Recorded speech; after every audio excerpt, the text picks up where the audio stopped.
can't wait to get back on the road again. Back again.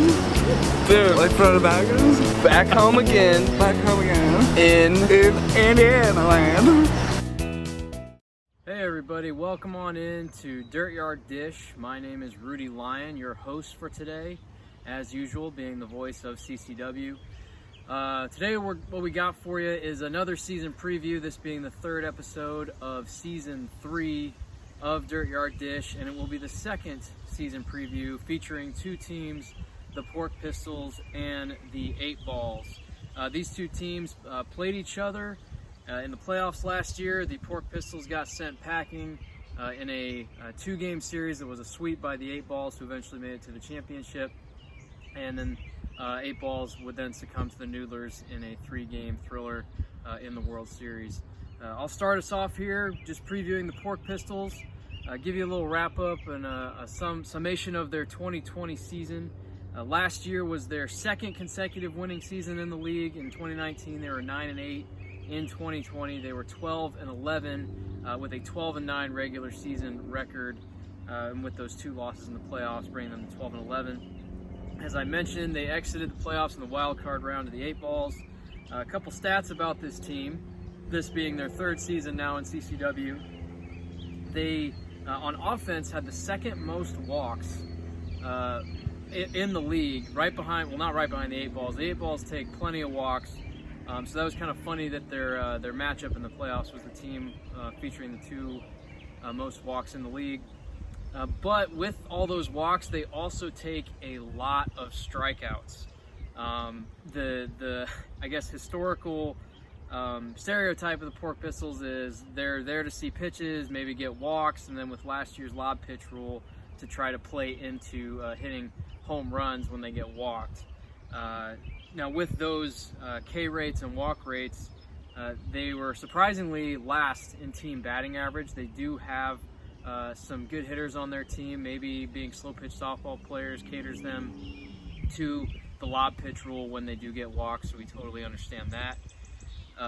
On the pitching side of things, they were 3rd in team ERA, behind arms like Punt and Leffler, who definitely carried the burden of the innings in 2020. But strangely enough, even though Leffler throws gas and throws hard, this team was near the bottom in strikeouts. So you're kind of seeing like the spectrum of offensive and defensive or pitching categories where they take a lot of walks, they strike out a lot, but yet they don't strike out a lot of hitters, even though they do have decent pitching between Leffler and Punt.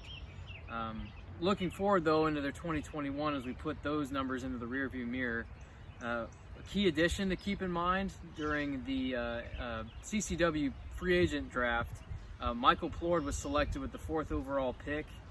He chose free agency over returning to the Hackers this season, and that's a great addition for a team that could use some defensive help.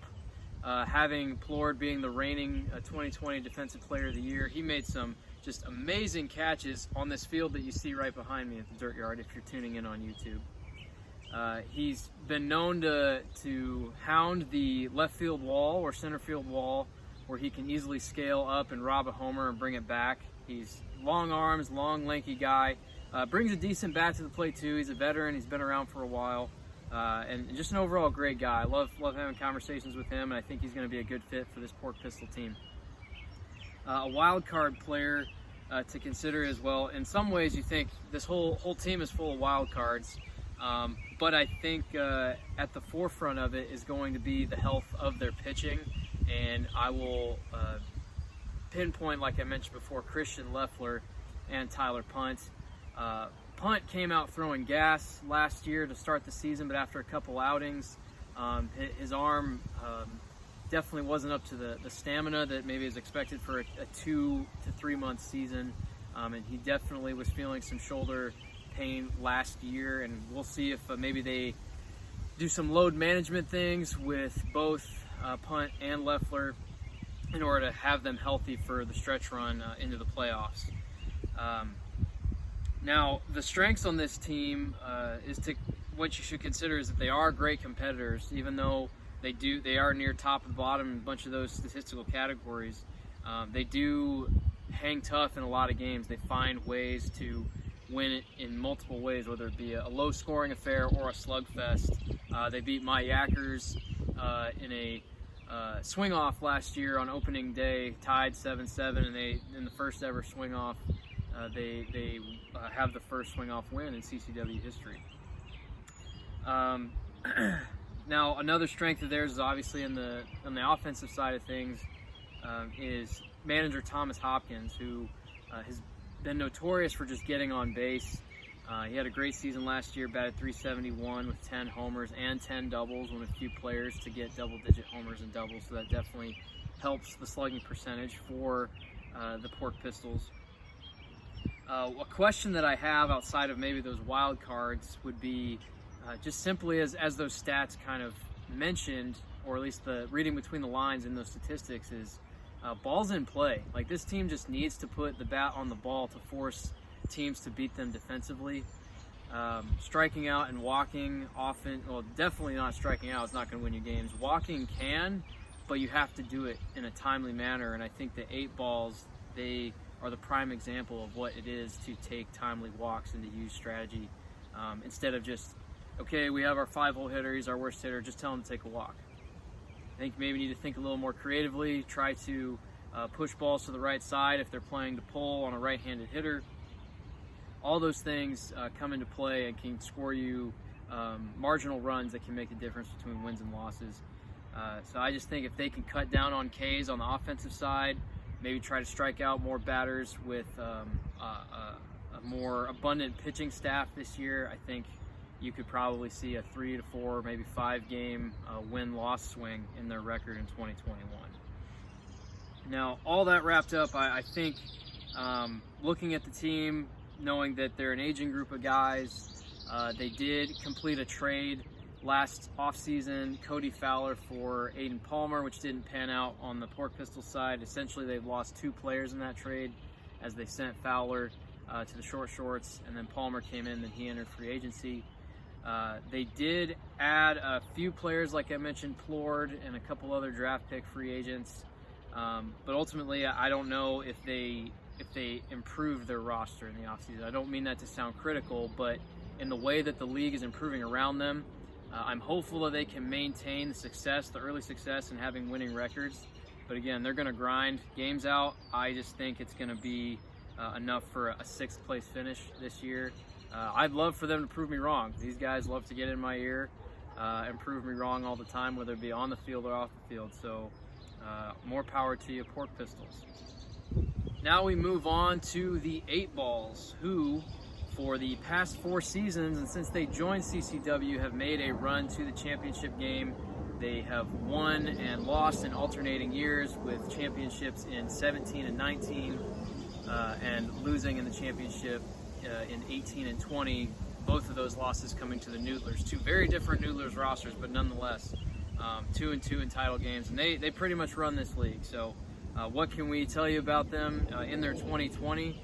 Well, outside of that 4-year stretch that they've had that's been legendary, well, we thought at the beginning of the year this team was shot, and Junior's arm was sore, the bats weren't coming through in the clutch, they were just trying to get through all these injuries, and I think they muddled their way through an under 500 record through the halfway mark of the season.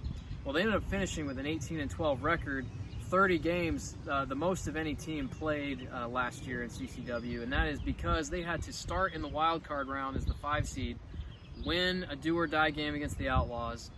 They then swept the Pork Pistols. That gives them a total of 3. They beat the Moonshots in a 3-game series. That's 6, and then another 3 in the title series, the World Series. That's 9 playoff games, and those games definitely aided their statistical categories for both pitching and hitting, and you'll get to see some of the surprising numbers that you may not have expected if you follow the 8 Balls, if you're in the league or outside the league. So as I mentioned, they lost in the Dirtyard Classic 2-1, where the winning team in each of those games in the series pitched a shutout. So if you lost the game, you were left reeling with no runs in that game. And as I have mentioned before, the 8 Balls, they're just the grittiest team in CCW, probably ever, not just in 2020. they can scrap runs across, and they just have this savvy and this poise about them, and this composure in the clutch that I think is unrivaled. You think about legendary teams, veteran teams like the mid-90s Chicago Bulls, which I know the Speaks will love to hear that, being Chicago guys. Just this veteran savvy that comes through in tense moments, points of high competition, and they take strategic walks. They come up with clutch hits from guys you don't expect, and they're always going to have the pitching there. And as I mentioned before too, just when you think they're dead, they're absolutely not. And whether that's in a game or in a season, and they just prove that year in and year out. Looking forward to 2021 though, we do have Mike Speak Jr., the 2019 Cy Young and MVP, coming back seemingly at full health. He's been getting bullpens in the offseason, recovering from some arm ailments last year after an opening day. And it's hard to believe we're 11 months removed now from that incredible opening day matchup between Caleb Yonkman and Mike Speak Jr. that ended up going 2 games worth of games, and it was one game.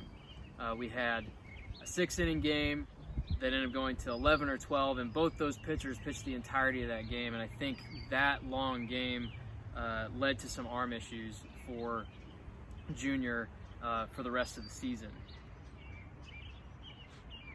So with him back in his full bill of health, and the pitching with Senior seemingly in good health now, he's been juggling some issues each year for the past couple of years. McFarland, he's going to be back on the bump, sharing the load. And then a key player addition to keep in mind, this was another one of those free agent draft picks, those out-of-towners, Caleb Yonkman's younger brother, Jared Yonkman. Unsure of what his availability will be. I know that CJ gave insight to Senior that Jared would be able to make it down with Caleb from time to time, and with the number of rostered players that are playing in Northwest Indiana that want to come down I-65 and visit the Dirtyard, there are a bevy of opportunities for players to carpool. So looking forward to seeing Jared down here in the 8-ball black and white. And something else to consider as far as wild card players go, not really anything wild about this team, if I'm being honest. They know their role, they know how to win, as I've talked about ad nauseum. But just giving you an idea of those inflated stats, and I don't use inflated as an insult by any means, but Connor Morris, you wouldn't think it, based on the record the team had in the regular season. I believe it was 12-9. After playing those 9 playoff games, Simo was 3rd in the league in hits, behind Caleb Yonkman and Will Smithy, who are the runaway 1 and 2 best hitters in the league. And also another big surprise, Zach McFarland, who usually would be considered more of a pitching threat. He was 2nd in the league in RBI with 54. And so many times in that playoff run, that 9-game playoff run, McFarland would come up with bases clearing doubles or a clutch home run. And that's what really jacked up his RBI numbers. And batting in that 3-hole usually, that 3 or 4 hole back of the lineup, he had runners in front of him because they were taking walks, and they had confidence in McFarland at the back of the lineup to knock them in. He totally came through and did that, just that. Obvious, as I mentioned, the strengths of this team is pitching, timely hitting and strategy. I won't even go into more because that's all this spiel has been about so far. The only questions, not just the only question, I got a couple questions. Every year we wonder what uniforms, crazy looking uniforms, will the 8-balls walk up to the Dirtyard with. We'll be seeing those on Tuesday night, hopefully if the weather allows, against the Pork Pistols. They've injected a little red into their uniforms in 2019. They have had some neon yellow last year. Is it going to be pink? Is it going to be powder blue? Purple? We don't know. But they generally come in with some official MLB button-down jerseys of some kind, and we're excited to either give them congratulations for a great uniform design, or just absolutely trash them if they're terrible. So definitely a question mark for me. Another one, in light of Junior's injuries and McFarland having his arm dragging at times, and Senior, it's going to be load management. Off-season talks, league-wide, we were thinking about arm care and saving arms. Do we try to save people from themselves so that they don't overpitch too soon? And you just wonder, are there going to be as many complete games with this staff? Are they going to go a full 6? or are they going to maybe shut it down after 3 or 4 just to be ready for that August playoff run? Also, similar to what I mentioned about the Pistols, balls in play. Are the 8 balls going to continue to put balls in play? They did lead the league by a wide margin in strikeouts, and again, that's on the offensive side. And again, that is largely due to the 30 games that they played. But they do strike out a lot, they do walk a lot, so there's kind of a mirror image here between the Pistols and the 8 balls. And probably the number one question is, who the heck is going to just beat these guys? For the past 3 years, we think, oh, there's no way they're going to adjust to fast pitch rules. Oh, there's no way they're going to adjust to the mound getting moved back, or the lob pitch. Are they going to actually hit more? Is it going to benefit them? It doesn't matter. They show up to the park. They find ways to win. It's incredible. I think we love these dudes in our league. They've supplied us with this press box that I'm speaking from. They've supplied us with the Dirtyard field, essentially, the fencing, the party deck. So much has been dedicated, so we have a real heart for this team since they joined the league. But there's just always this little itch in the back of our minds. Gosh dang it, I'm tired of seeing these guys win. What's it going to take to knock them off? And I think ultimately just not have them in the World Series because, yes, they've been beaten twice in the World Series. Now this is where it gets fishy and dicey, and like, do I dare bet against them again in thinking that they're not going to win a title? But I'm just going to go ahead and say it and leave them par for the course and say they're going to make it to a Dirtyard Classic somehow, some way. But I'm going to have them finishing second just because I'm bitter, probably. You will have to tune in again for Dirtyard Dish on our next installments of the season previews, where I will get you my yackers, the hackers, the moonshots, and the noodlers, and you can see where I think they stack up in the standings come the end of 2021. And hope you enjoy the 8 balls and the Pork Pistols on May 4th at 6 p.m. on our Twitch stream. So tune in there as well. Follow us on Instagram, Twitter, Facebook. We got social media, you name it, we got it. Hit us up in the comments, and please enjoy all of our streams and content throughout this year on Circle City Wiffle Ball. I can't wait to get back on the road again. Back again. Dude, like front of baggers. Back home again. Back home again. In Indiana land.